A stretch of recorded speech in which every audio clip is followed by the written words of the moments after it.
자, 안녕하세요, 여러분. 대학 수학, 체육대회 때문에, 영상 강의 조금 진행을 하도록 하겠습니다. 자, 우리가 지난 시간에 이제 수열에 대해서 계속 살펴보고 있었는데요. 오늘 이제 간단하게, 우리가 지난 시간에 다뤘던 수열에 대한 내용, 플러스, 중요한 이제 개념인 역급수라고 하는 개념인데요. 그 부분까지, 수업을 진행을 하도록 하겠습니다. 자, 영상 강의이기 때문에 좀 한계가 있기 때문에, 간단하게 소개하는 정도로 이제 설명을 하도록 하겠고요. 솔직히 또 영상 이렇게 올린다고 해도 영상을 잘 안 보죠. 그렇기 때문에 이 부분은 이제 수업 시간에 추가로 또 자세하게 설명을 해드리도록 하겠습니다. 자, 일단 이제 지난 시간에 했던 내용도 이제 복습을 해보면요. 우리가 이제 수열이라고 하는 부분에 이제 수열이라고 하는 게 있고, 그리고 이제 수열하고 이제 함수 이제 그 대응이 된다. 그리고 이제 함수 같은 경우에는 x라고 하는 값이 바뀌는 형태가 함수가 되겠고요.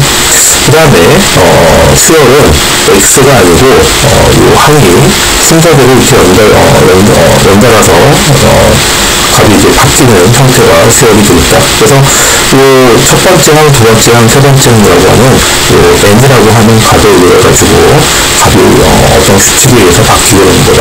이렇게 보시면 되겠고, 수열 같은 경우는 크게 이 값이 두 가지 크게 형태로 나눌 수가 있는데, 발산 또는 수렴을 한다. 그래서 수렴은 어떤 하나의 값에 이렇게 도달하는 형태가 수렴이 되는 거고요.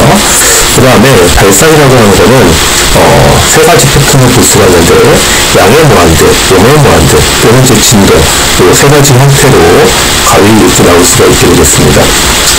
자, 그래서 이제 이렇게 뒤에서 이제 나눠봤지만, 이 수열이라고 하는 게 나중에 수렴을 하게 되냐, 이제 발산을 하게 되냐, 이제 그게 이제 관심 영역이 되게 되는데, 그거는 이제 극한을 통해서 알 수가 있게 된다. 자, 그래서 이제 수열에 대한 이제 기본 성질, 이제 극한이 되겠고, 이 극한 같은 경우는 함수의 극한하고 거의 유사하게 접근을 하면 되겠다. 이렇게 얘기를 했던 것 같습니다. 자, 이제 등비수열이 있었는데, 그 등비수열 같은 경우는 어떤 값이 일정한 값들이 이제 곱해지는 형태. 이거는 이제 등비수열이라고 하고, 등비수열에서는 두 가지 요소가 있는데, 하나는 이제 첫 번째 항, 그 다음에 공비라고 하는데, 이 항마다 값이 이제 곱해져서 증가되는 것을 공비라고 하고, 그 다음에 이제 가장 첫 번째 항을 첫째 항이라고 얘기를 하게 된다라고 했습니다. 등비수열 같은 경우, 여기 이제 극한을 취하게 되면은, 수렴 또는 발산, 이 두 가지 패턴에 속하게 되는데, 이 두 가지 패턴에 이제 속하게 되는, 주요는 바로 공비의 값이 되겠다. 그래서 공비의 값이 1보다 클 경우, 1보다 작을 경우, 1일 경우, 그 다음에 또 마이너스 1보다 작을 경우, 이거에 따라가지고 수렴 또는 발산하는 패턴이 결정되게 되는데, 기본적으로 수렴하는 경우는 R이 1일 때, 그 다음에 R이 1보다 작을 경우에는 이제 다음과 같이 수렴을 하는 특징을 가지게 된다. 대신 이제 R이 1보다 클 경우는 무한대로 이렇게 수렴을 하게 되고, R이 마이너스 1보다 작을 경우에는 얘가 n의 값이 짝수일 때 홀수일 때에 따라 플러스 무한대, 마이너스 무한대로 이렇게 발산을 할 수가 있다. 이 발산으로 이게 진동으로 얘기할 수가 있겠죠. 왜냐면 이제 값이 하나가 바뀔 때마다 플러스 무한대, 마이너스 무한대가 콕콕콕콕 바뀌는 형태가 되니까 이렇게 진동을 한다라고 얘기할 수가 있게 되겠습니다. 이 수열 같은 경우는 우리가 규칙이 있기 때문에 규칙 자체를 보면은 수열이 이제 진동하는지 발산하는지 쉽게 알 수가 있게 됩니다. 그런데 이제 문제점은 뭐냐면은 이제 수열의 다른 개념은 이제 급수라는 형태가 되겠습니다. 급수는 뭐냐면은 수열들이 이제 다 더한 형태로 급수가 된다라고 얘기를 했죠. 그래서 예를 들어서 S1이라고 하는 형태, 이거는 첫 번째 항까지의 합, 그래서 이것을 부분합이라고 하는데, 여기서 S2일 경우에는 첫 번째하고 두 번째 항의 합, S3일 경우에는 첫 번째, 두 번째, 세 번째까지의 합, S에는 n번째 항까지의 합을 이렇게 얘기를 하게 되는데, 이걸 이제 급수다라고 얘기를 하게 됩니다. 그리고 이제 급수를 표현하는 수학적 기호가 이제 시그마라고 하는 기호가 되겠고요. 여기에 보게 되면 이제 수열의 어떤 규칙이 있고, 그다음에 K가 1번부터 n번 항까지의 합을 얘기를 하게 된다. 자, 그리고 이 급수에서 이 n이 무한대일 경우, 그래서 이 항이 무한대까지 있을 때 무한대까지를 다 더하는 형태를 무한급수다라고 얘기를 하게 되고요. 무한급수는 위인으로 수열보게 되면 얘가 n이 무한대로 바뀌는 형태다라고 보시면 되겠습니다.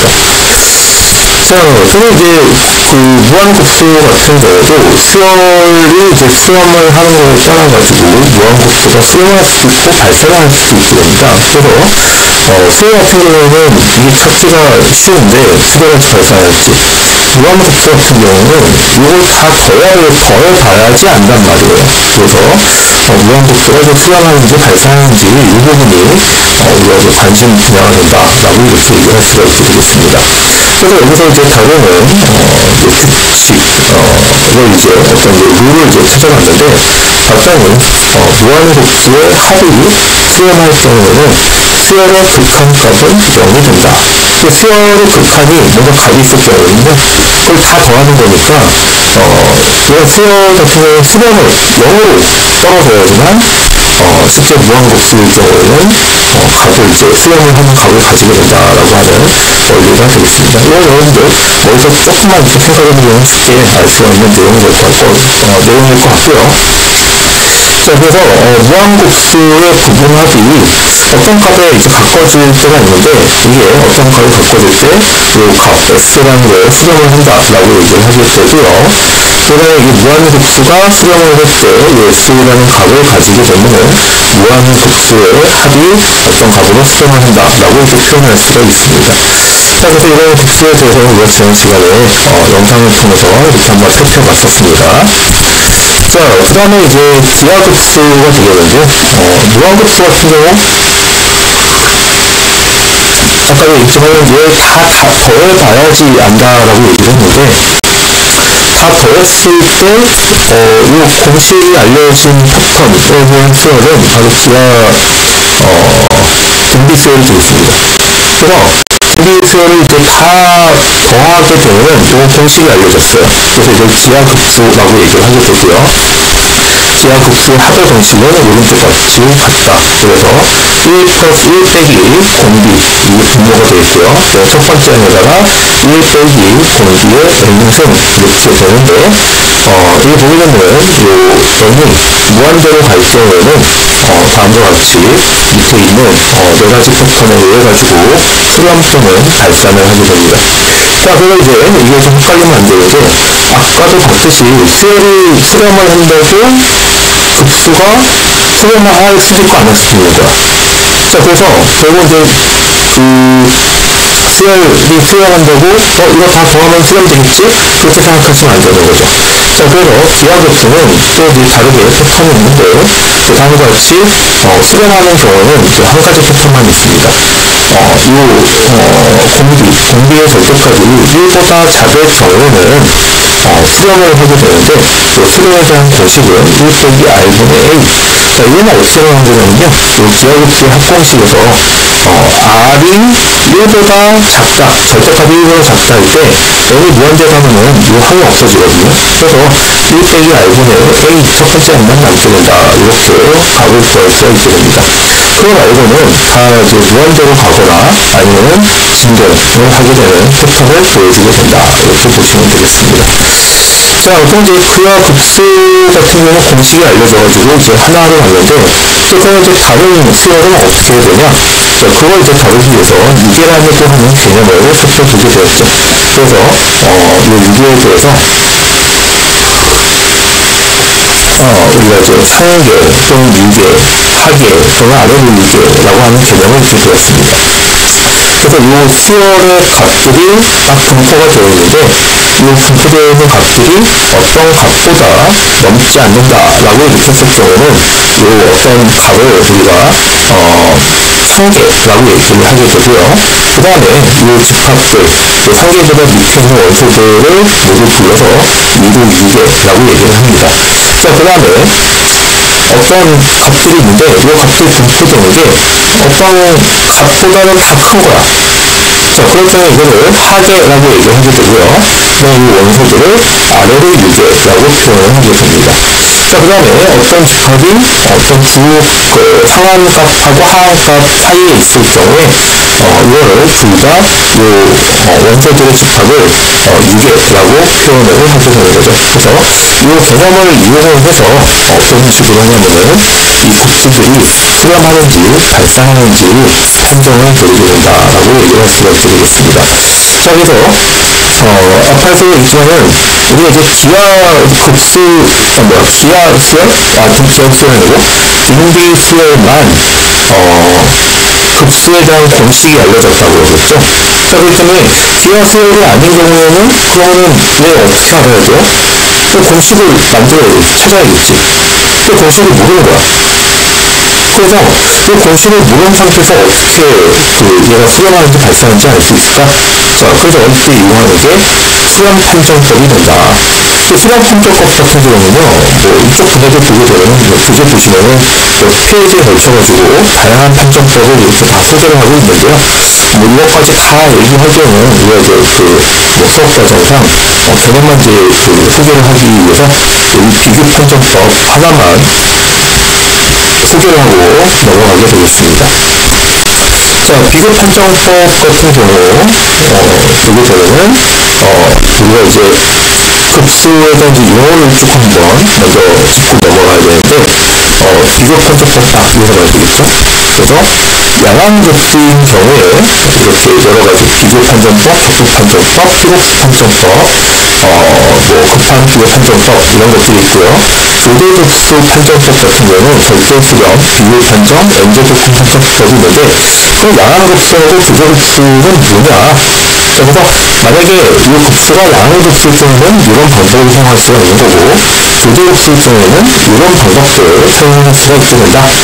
자, 근데 이제 양항급수일 경우는 비교 판정법을 쓸 수 있는데 그럼 양항급수라는 건 뭐냐? 양항급수는 그렇게 어려운 게 아니고요. 이 각각의 수열의 원소들이 플러스만 갖고 있는 경우, 그러니까 음수가 없이 다 플러스인 경우에 이것을 양항급수다라고 얘기를 하게 됩니다. 그럼 조대급수는 뭐겠어요? 조대급수는 이 원소들이 양수 또는 음수들이 막 섞여 있는 경우를 조대급수라고 하죠. 그래서 이 원소들이 어떻게 생겼는지를 따라가지고 그에 따라가지고 다른 방법을 사용하게 되는데 이 비교 판정법은 각 급수들의 각각 항이 양수인 경우만 사용할 수가 있다라고 보시면 되겠습니다. 자, 그래서 이 비교 판정법 같은 경우에는 이제 어떤 원리를 사용하게 되냐면은 두 개의 양항급수를 가지고 우리가 따져볼 수가 있는데요. 예를 들어서 어떤 수열이 있는데 수열이 A가 있고 B가 있는데 B가 A보다 크다라고 했을 때는요, 만약에 B가 수렴했을 경우에는 A도 수렴을 해도 됩니다. 왜냐면은 B가 A보다 큰데 B가 나중에 다 합하니까 얘가 어느 값으로 떨어져. 그러면은 A도 그 어떤 B보다는 작은 값으로 떨어질 거 아니에요? 자, 그래서 B가 수렴하게 되면은 A도 수렴한 특징을 가지게 됩니다. 자, 그럼 이걸 반대로 얘기했을 때, 그러면은 B보다 작은 A가 값이 발산을 하면 어떻게 되겠어요? 그보다 큰 B가 또 발산을 하게 되겠죠? 자, 그래서 이 성질을 이용한 게 비교 판정법이 된다. 자, 그래서 이제 예를 이렇게 한번 봤는데요. 자,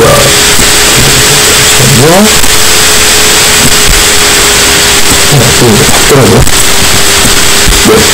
자, 비교 판정법을 보게 되면요. 잠시만 작성하겠습니다.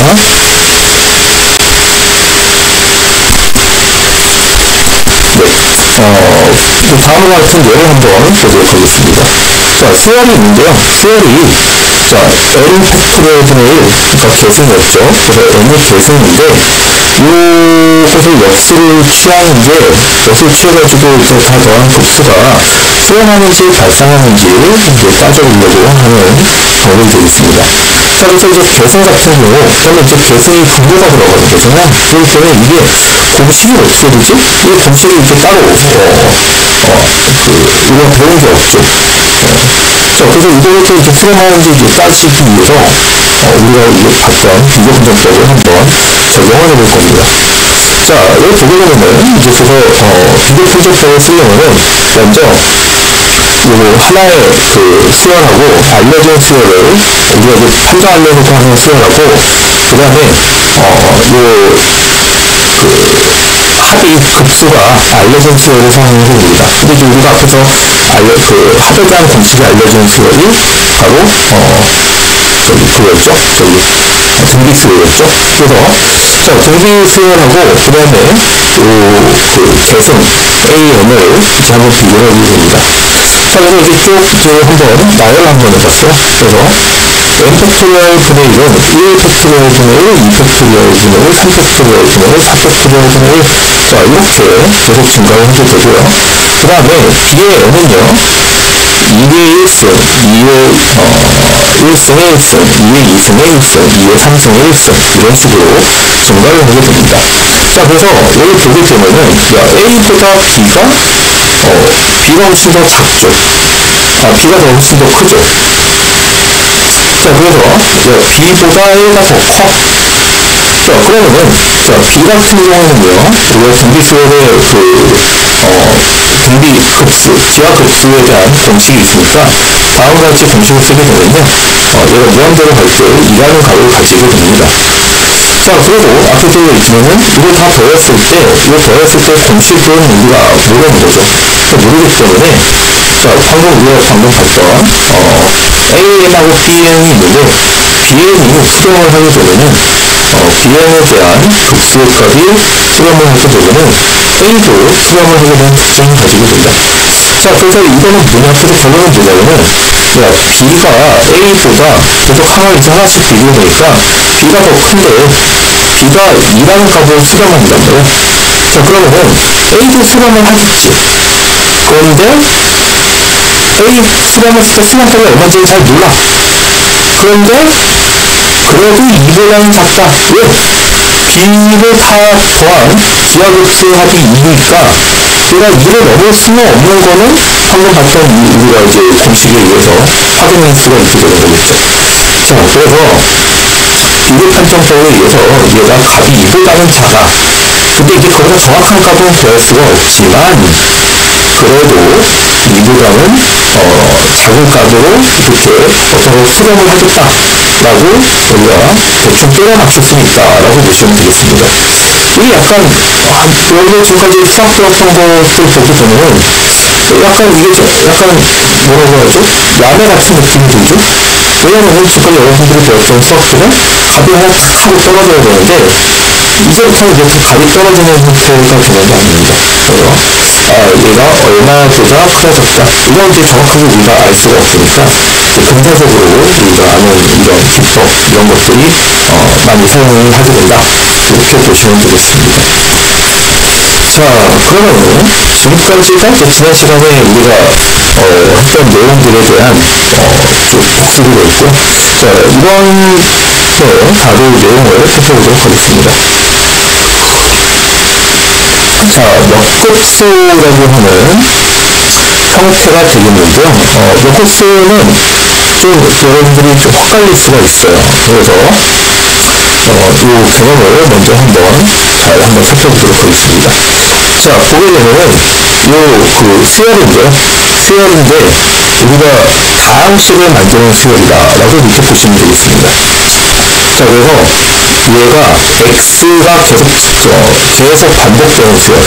그러니까 이제 함수가 있는데 함수를 수열 형태로 만든다 라고 보시면 되겠습니다. 자, 그래서 이게 무슨 얘기냐? 자, 이 예를 한번 보도록 하겠습니다. 자, x의 n승이에요. 그러니까 이제 어떤 함수가 있는데 함수가 n개의 항을 가지고 있는 급수로 표현되는 거죠. 자, 그리고 이거 한번 그대로 한번 써볼까요? 자, n이 1부터 x의 n 무한대다 라고 하면 그대로 한번 써보도록 하겠습니다.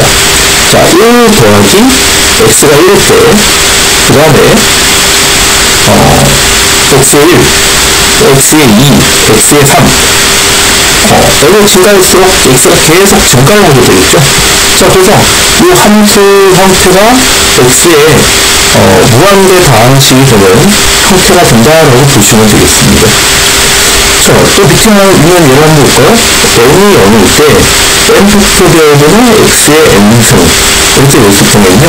이거 여러분들 이거 보고 어렵다고 생각하지 마시고요.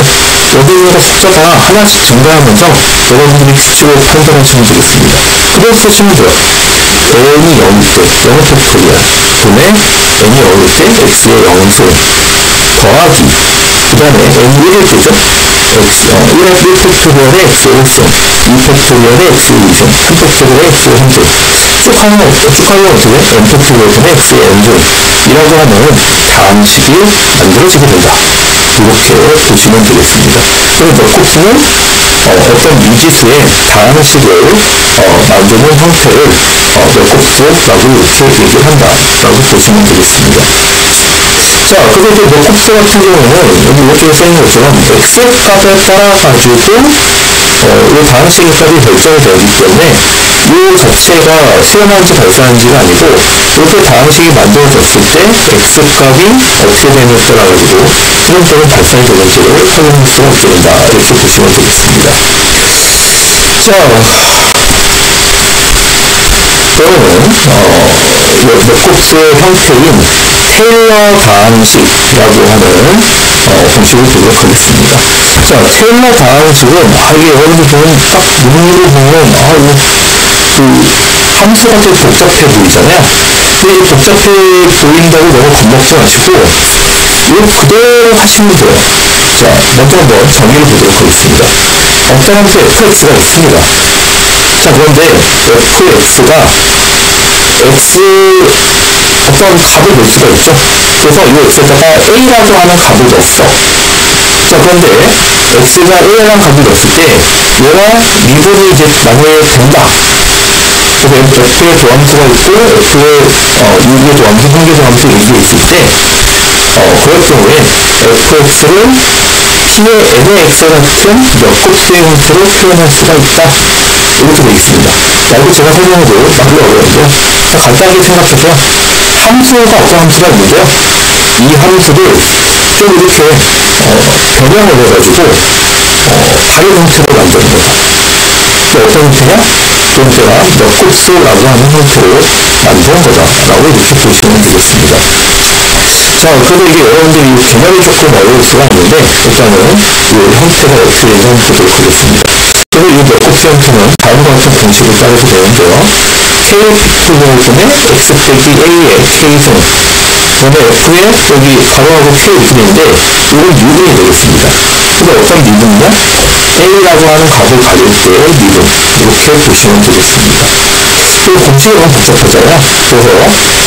그래서 맥클론이라고 하는 이제 학자가 이거 복잡하니까 좀 간단하게 하자라고 좀 시작된 형태를 만들었는데 어떻게 만들었냐면은 a가 값이 있으면 복잡하니까 a 값을 그냥 0이라고 하면 좀 넣자. 자, 그래서 여기다가 a가 그냥 0만 이렇게 넣습니다. 그래서 여기 보시면 2열하고 밑으로 비교하게 되면은 a가 0이 되는 거고요. x 빼기 a인데 a가 0이니까 x의 f의 미분인데 0이 되는 거고 2분의 1 x제곱에 f의 2번 미분의 0. 자, 이런 형식으로 만들어줄 수가 있다. 그래서 기준점은 a에 있는 값을 0이라고 이렇게 간단하게 대체해서 식을 간단하게 만든 게 매크로인 다항식이라고 보시면 되겠습니다. 그렇게 해서 이제 가장 대표적인 테일러 다항식인데 그 중에 이제 하나의 단편적인 표현이 매크로인 다항식 이렇게 보시면 되겠습니다. 자, 그럼 이제 테일러 다항식을 어디다 써먹느냐 이렇게 한번 보도록 하겠습니다. 자, 실제 테일러 다항식을 어떻게 쓸 수 있느냐? 자, 한번 좀 예를 들어보도록 하죠. fx가 있는데 fx는 이제 sin x라고 하는 함수가 있습니다. 자, 그럼 이제 sin x 같은 경우 여러분 사인으로 배웠잖아요. 그런데 사인을 어떻게 해야 되냐? 사인 x를 이게 좀 이렇게 막 이렇게 꼬아가지고 이렇게 좀 이렇게 사료를 이렇게 뭐 가공해가지고 테일러 방식 형태로 이렇게 바꿔서 표현하도록 해보도록 하겠습니다. 자, 그럼 이제 테일러 방식 표현했더니요, 기본적으로 첫 번째 기준점 A라고 하는 지점이 필요하고요. A라고 하는 지점에서 fx가 미분이 가능해야 됩니다. 기본적으로 사인이라고 하는 함수는 다 미분이 정도 가능하죠. 그래서 뭐 기준점은 뭐 다 미분이 된다라고 생각할 수가 있죠. 자, 이건 이제 테일러 방식 공식을 제가 그대로 이렇게 써놨습니다. 여러분, 이 테일러 방식을 외우기가 어려울 수 있으니까, 제가 만약에 이제 시험 몇 장인지는 모르겠지만, 시험 내에는 당연하게 테일러 방식을 여러분에서 보여드릴 거고, 여러분들 여기다 값을 넣을 수 있는지 없는지 되게 중요한 것으로 되겠죠. 자, 먼저, 테일러 방식을 이제 표현하기 위해서, P의 n이라고 되어 있잖아요. n은 뭐냐면은, 항을 몇 개 쓸 것이냐, 이런 걸 의미하게 됩니다. 자, 그래서 n이 1까지 한번 해보도록 하겠습니다. 자, 그러면 시그마 k는 0부터 1까지 k 팩토리얼 x 빼기 a의 k f 이렇게 되는 거고요. 그리고 테일러 방식 그대로 갖고 왔어요. 자, 그래가지고 n이 1일 때, 그리고 n은 1이고요. 자, 그 다음에 A가 있는데 A가 아까 좀 3분의 8이라고 했죠? 3분의 8이 넣습니다. 자, 그 다음에 여기에 FK에 A라고 했는데 A도 3분의 8이 넣습니다.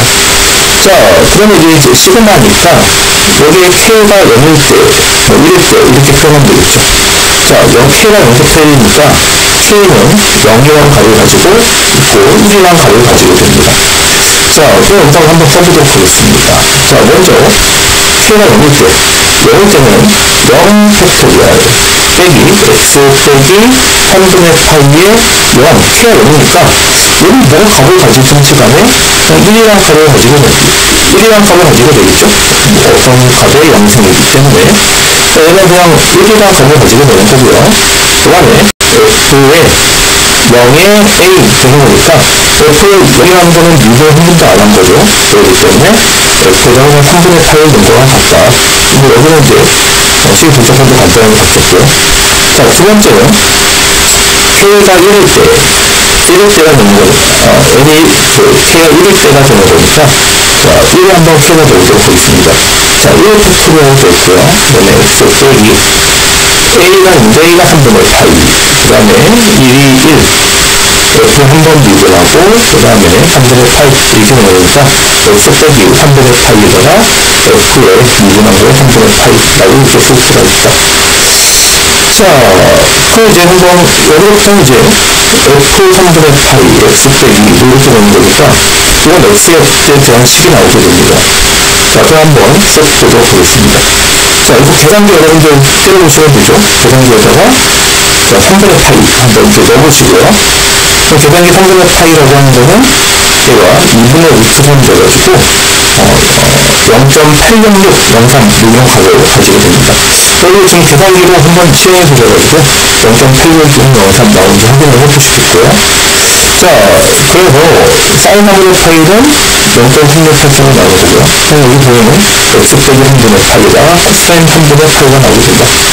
코사인 3분의 8은 2분의 1이라는 값을 가지기 때문에 여기다 이게 그대로 값을 사인 코사인 값 넣어가지고 대표를 이렇게 되면 2분의 루트 3 더하기 2분의 1 빼기 x 빼기 3분의 8가 나오게 됩니다. 자, 앞으로 계산기는 어떤 값은 이렇게 되면요. 결국은 0.5x 더하기 0.34243이라고 하는 어떤 방식이 나오게 된다. 자, 그리고 이게 의미하는 게 뭐냐? 자, 우리가 sin x라고 하는 함수가 있는데 얘를 sin x를 이렇게 해가지고 이렇게 변형해서 만들어 보니까 다음과 같이 0.5x 더하기 0.34243이라고 표현할 수가 있게 돼요. 이거는 얘는 다르잖아. 아주 다릅니다. 다른데 얘를 비슷하게 만든 거다라고 보시면 되겠습니다. 자, 그러면은 두 번째로 한번 보겠습니다. 자, n이 2일 때를 한번 보도록 하죠. 자, 그럼 이제 하나 증가시켜봤습니다. 자, 앞에서 우리가 P가 n이 1일 때는 다음과 같이 XA에다가 X 빼기 A에 F A 이렇게 되는 거고, 그럼 이제 얘가 2일 경우에는요, 이게 두개 된 합치가 되는 거죠. 그래서 K가 2일 때 2 팩토리얼이죠. 그리고 2분의 1. 그 다음에 X 빼기 A의 제곱. 그 다음에 K가 2니까 두 번 미분한 거에다가 A라는 값을 가지고 있습니다. 자, 이렇게 첫 번째는 제가 식을 그대로 이렇게 갖고 왔고요. 근데 보게 되면 위에 있는 항하고 밑에 있는 항하고 동일한데 오른쪽에 하나 추가됐잖아요. 그래서 이거 그대로 재활용하고 이거만 가져와서 써보도록 하겠습니다. 자, 그래서 여기가 보면 2분의 1 빼기 x 빼기 a의 제곱, 그러니까 2분의 1 x 빼기 3분의 파이의 제곱, 그 다음에 f를 두번 미분한 3분의 파이 이렇게 쓰게 되는 거죠. 그래서 이거 노란색 부분이 추가되는 거다라고 보시면 되겠습니다. 자, 얘도 f를 한 번 미분한 게 두 번 미분한 거죠. 사인을 미분하면 코사인, 코사인을 미분하면 마이너스 사인 이렇게 되는 거니까 얘는 마이너스 사인 3분의 파이가 되어 있고요. 그 다음에 x 빼기 3분의 파이의 제곱이 된다. 이렇게 좀 공식 복잡해지게 되는데 얘를 풀어주게 되면 마이너스 4분의 루트 3 x 빼기 3분의 파이의 제곱이 되고, 앞에 있는 식하고 뒤에 있는 식을 쭉 전개해가지고 가지고 배우게 되면 마이너스 0.4331 x제곱 플러스 2.04 67강 x 빼기 0.134이라고 하는 2차 방식이 나오게 됩니다. 그런데 여기서부터 우리 머리가 좀 헷갈리게 되는 거죠. 그게 무슨 얘기냐? sin x라고 하는 함수가 있는데 얘를 이렇게 약간 어설프게 이렇게 지어버리는 거니까 요 p1x라고 하는 방식이 나오게 됐습니다. 근데 여기다가 조금 이렇게 좀 덧붙이는 거죠. 덧붙여가지고 이렇게 좀 예쁘게 만들게 보니까 다음과 같이 0.433 x제곱이라고 하는 방식이 나오게 됩니다. 자, 분명하게 sin x하고는 다르지만 뭔가 두 개 방식이 나왔는데 위에하고 밑에 거하고 보면 밑에 게 뭔가 숫자가 좀 더 많고 한계가 많죠. 자, 그래서 얘가 항을 하나 더 썼기 때문에 얘가 sin x하고 좀 더 비슷한 형태를 보여주게 됩니다. 그러면은 여기부터 이제 좀 감이 잡히는 거죠. 자, 그러면 얘가 3일 때, n이 3일 때, n이 4일 때, n이 5일 때 이렇게 됐을 경우에는 얘가 항을 계속 쓰니까 어떤 복잡한 방식이 나오게 되겠죠. 세 번째 항까지는 복잡한 쪽으로 생각하긴 하겠지만, 자, 그래서 실제 그렇게 한번 보도록 하겠습니다. 자, 여기 트렌디한 방식을 예를 들는데요. 자, 그래서 한번 보도록 하죠. 자, 기존점 3분의 파이일 경우는 3분의 파이 쪽 가보는 경우는 다 0.86.03이라고 하는 값이 나오게 됩니다. 자, 이제 이 두 방식에다가 3분의 파이가 아니고요. 그럼 만약에 1.5 레디안을 넣었을 때는 어떻게 될까? 자, 그러면은 사인 1.5 레디안은 계산기를 넣어서 0.9974도가 나오게 됩니다. 자, 그럼 이제 앞에서 보였던 두 개 방식 한번 비교해 보도록 하죠. x는 1.0923이라고 하는 값이 나오고요. 그 다음에 2차 방식의 경우는 1.0036이라는 값이 나오게 됩니다. 이렇게 0.995 얘는 1, 얘가 1이니까 둘 다 뭔가 0.9나 1 약간 비슷한 값이 나오게 되죠. 자, 얼마나 비슷한지 한번 두 개를 비교해 보도록 하겠습니다. 자, 사인 요 두 값을, 요 값을 기준으로 P1X일 때 1.5 레디안, P2에 1.5 레디안, 이 두 가지를 넣어가지고 비교해보게 되면 이 두 개의 차이가 P1보다 P2가 훨씬 더 작게 되는 걸 알아낼 수가 있습니다. 그래서 이게 뭐냐? 2차 방식이 실제 참가에 더 가까운 결과를 보여주게 된다. 자, 여기까지가 테일러 방식의 응용 원동이 되는데요. 그래서 테일러 방식은 이제 어디다 써먹느냐, 결국은 어디다 써먹냐면요, 결국 우리가 이제 사인이라든가 아니면 익스포넨셜, 로그 같은 프로그램의 값을 구할 때 사용하게 된다. 자, 그래서 이제 앞에서 했던 것처럼 만약에 fx가 우리가 이제 자연로그에 미친 2의 x라고 하는 함수가 있는데, 솔직히 2라는 값은 우리가 정확히 모르잖아요. 근데 2라는 값은 어떻게 계산하지? 그래서 개성기가 개선되는데 실제 개성기가 없으면 어떻게 개선되는 거지? 얘가 어떤 원리로 개선되는 거지? 자, 바로 이 테일러 장식을 이용해서 개선을 하게 된다. 자, 그래서 오른쪽에 보시게 되면요, 이 방식을 여러 개 이렇게 추가로 계속 사용했을 때 나오는 값이 되겠습니다. 그래서 이 방식을 여러 개를 이제 계속 붙여서 사용하게 됐을 때, 이런 몇 곱수 형태로 사용하게 됐을 때, n에 대한 함수가 차수가 많아지기 때문에 훨씬 더 실제 값하고 비슷한 결과를 가지게 된다. 이렇게 보시면 되겠습니다. 자,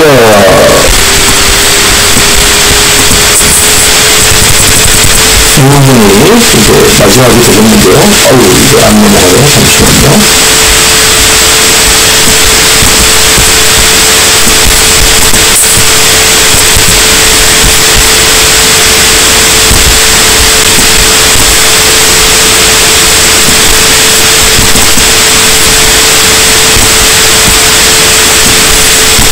자, 저기 이제 테일러 곱수 부분이 되겠는데요. 테일러 곱수를 이제 사용하는 거 보게 되면, 어떤 식으로 사용하게 되냐면, 이거 이제, 적분 같은 경우, 우리가 이제 부정적분을 계속 배웠잖아요. 근데 이제, 적분 같은 경우, 적분표가 있어야 해서, 적분이 알려진 경우에만 적분하는 수가 있게 되겠습니다. 자, 근데 이제, 앞부터 보시면은 이제, 만약에 이 적분이 어떻게 되는지 모른다. 라고 했을 때는 어떻게 해야 되냐?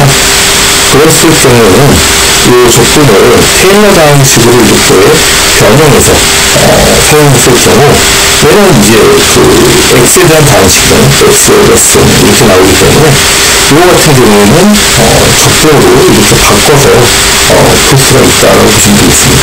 자, 그럼 교재에 대한 예가 되겠는데요. 다음과 같이 익스포넨셜 마이너스 x의 제곱 같은 경우 얘는 적분 같은 거를 이제 쓰려고 하면은 상당히 이제 어려운 형태가 되겠습니다. 그래서 얘가 어떻게 했냐? 다음과 같이 테일러 방식으로 변형을 해가지고 그래서 충분히 또 n값을 이렇게 많이 갖고 있을 경우에 다음과 같이 적분값을 이렇게 구할 수가 있게 된다. 이렇게 보시면 되겠습니다. 자, 엄밀하게 얘기해봤을 때 실제 적분값하고는 차이가 있겠죠. 그런데 그 적분값을 좀 더 정확하기 위해서 n을 계속 증가를 시켜가지고 여러 개의 차수를 사용하게 되면 실제 값하고 비슷해지기 때문에 그 값을 이용을 하게 된다라고 이렇게 보시면 되겠습니다. 자, 뭐 내용이 길어졌는데요.